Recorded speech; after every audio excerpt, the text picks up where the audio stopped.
Saudara Penjabat Gubernur Aceh Dr. Haji Safrizal ZAMSI menegaskan pentingnya netralitas aparatur sipil negara ASN selama pemilihan kepala daerah tahun 2024. PJ Gubernur Aceh mengingatkan ASN untuk tetap menjaga independensinya dan jika terbukti tidak netral akan ada sanksi tegas sesuai peraturan yang berlaku. Pernyataan tersebut disampaikan usai menghadiri apel gelar pasukan di lapangan Belang Padang pada Selasa 24 September 2024. Dalam apel yang diselenggarakan oleh Kodam Iskandar Muda, Safrizal mengingatkan ASN untuk menghindari tindakan yang dapat merugikan diri sendiri dan keluarga. Ia berharap Pilkada Aceh dapat berlangsung dengan lancar dan kondusif hingga penetapan gubernur dan wakil gubernur definitif.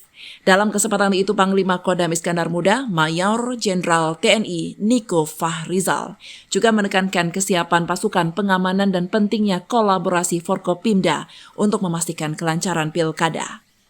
Kapolda Aceh Irjen Pol Ahmad Kartiko juga mengungkapkan kesiapan kepolisian dalam mengamankan Pilkada, mencangkup pengamanan TPS, logistik, rekapitulasi suara, serta pasangan calon. Dari Banda Aceh, Tim Liputan Aceh TV melaporkan.